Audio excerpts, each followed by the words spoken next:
Hi Bo Bakers! Thanks to you, my No Machine ice cream video has reached over 1 million views.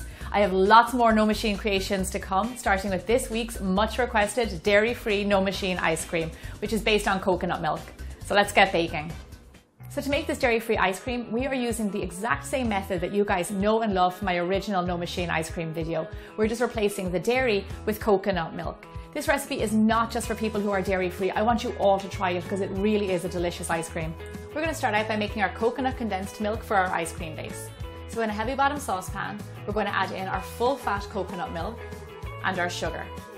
Bring these two ingredients to a simmer and then turn it down low and let it bubble away very gently for around 30 minutes.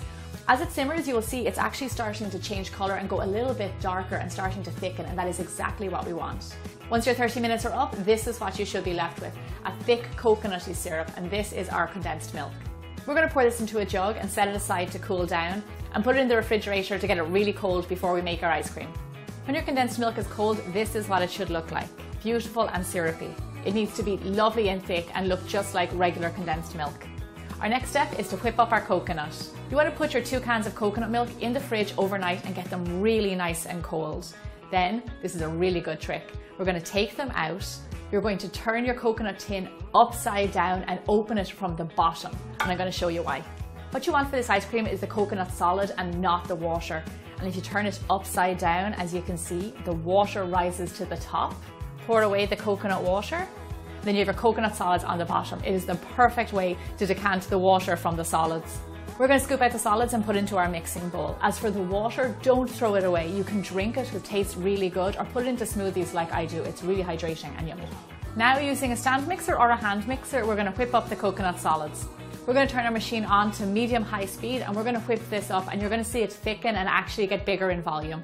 This looks great. Now that it's looser and it's gotten a little bit lighter, it's time to add in our condensed milk. Now we're going to turn back on the machine and whip it up again until you see it get bigger and fluffier.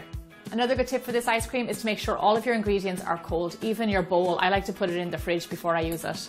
Great, so our ice cream base is ready. It is that easy. So this is what it should look like. It needs to be nice and thick so it freezes well and it holds its structure and it doesn't separate.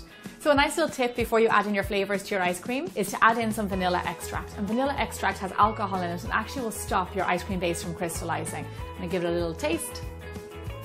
You do not have to be vegan or dairy free to enjoy this ice cream. It is so good. Our first flavour up is classic vanilla. I want to say a big thank you to Sherry because she requested this flavour and she always sends me such nice comments. Start out by scooping your ice cream base into a bowl. And the funny thing is that the coconut flavour is actually quite mild. So whatever flavour you add to it, you get a little bit of coconut and a lot of your other flavour. To this, we're going to add in our vanilla extract and fresh vanilla beans. If you don't have a fresh vanilla pod, don't worry too much about it, just use vanilla extract. And then just whisk it all together. Look at those beautiful speckles of vanilla bean, it looks fantastic. Just like before, we're going to put the prepared ice cream into these lovely little containers. Look at that. Absolutely gorgeous. And you can't beat a classic like vanilla. Beautiful. We're going to call this flavour Tropical Vanilla. I'm going to put a downloadable PDF for these stickers on my Facebook page so you can make your own. And remember, this flavour makes a great accompaniment for your microwave brownie mug cake. This little guy is the first of many flavours, so we're going to pop him in the freezer and get started on the next one. I'm a big fan of the next flavour because I ate a lot of it growing up, and that is Raspberry Ripple. And thanks so much to Calico Cat Girl for the request. We're going to start out by blending together some raspberry and sugar in a food processor. Then we're going to pass it through a sieve and you end up with a lovely raspberry puree to add to your ice cream base. Now add your ice cream base to the bowl and then ripple in your raspberry puree. You don't want to stir in the raspberry too much because you want to maintain those lovely ripples. The raspberry and the coconut are such great flavours together. There's a good reason this was my favourite flavour. This ice cream looks so beautiful. Now for the finishing touch. This is so good, you guys are going to love this. We have more flavours to come, so we're going to pop this in the freezer and then on to the next one. All the recipes can be found below this video in the description box, and if you haven't done so already, don't forget to subscribe to my channel. For our next flavour, Kavya Sivan suggested something that goes really well with coconut, which is pineapple for pina colada.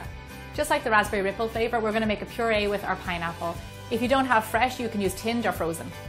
Beautiful, look at that colour. I love pineapple so much. It's such a nice fresh flavour and it's going to be yummy in our ice cream. Then in a large bowl, add in your ice cream base and mix in your pineapple puree. We're also going to toss in a little bit of coconut for extra flavour and texture. When you bring these two flavours together of the pineapple and the coconut, it really does remind you of a pina colada. Once your ice cream is mixed, then put it straight into your container. And then top it off with some toasted coconut. Our ice cream is done, so then on with our sticker. Our next flavour up, in my opinion, is an absolute must, and that is chocolate. And because our ice cream base is coconut, we are making Almond Joy ice cream. This flavour is really no fuss. You add your ice cream base into your bowl, sift over some cocoa powder, and fold in toasted almonds. Couldn't be easier. We are using cocoa powder instead of fresh chocolate to flavour this ice cream because cocoa powder is dairy free. This is so good. It's kind of like a coconut mousse, and the almonds definitely give it really nice texture. And make sure that you toast them because they kind of pop a little bit more. As you can see, this is a beautiful thick ice cream. I think it's the cocoa powder that does it. For a little something extra, I'm going to top it off with some toasted almonds. You guys are going to go cocoa nuts for this one. And he's ready for the freezer. Gosh, I can actually smell this already and it smells so good. I can't wait to try it. I've read all of the comments and requests for this next flavour, so I'm happy to finally bring you matcha green tea ice cream. I'm going to write in the recipe what matcha powder I use, but you can find it in most stores. It just is a little bit on the pricey side. In a bowl, add in your ice cream base and sprinkle over your matcha green tea powder, and then gently mix together until well combined. So I'll admit I have never had green tea ice cream before, but with all your requests coming in, I just had to try it. And you were dead on because it tastes really good. Once it's all mixed, it's ready for the container. I really hope I did this flavour justice for you guys. Would you like a bonus ice cream flavour? I shared my recipe for a caramelised banana ice cream over on my Instagram. So guys, make sure you go over there and check it out because it's a really good one. This coconut ice cream is so good and I really want you guys to try it. Just because it's vegan does not mean it's not for everybody. Thanks for all the great requests for this video. You guys picked some great flavours of ice cream and I couldn't do it without you. If you like my No Machine ice cream recipe, then please share this video with a friend and make sure you head over to my Instagram for the 6th bonus flavour. I'll see you back here again next Thursday for more bigger, bolder baking.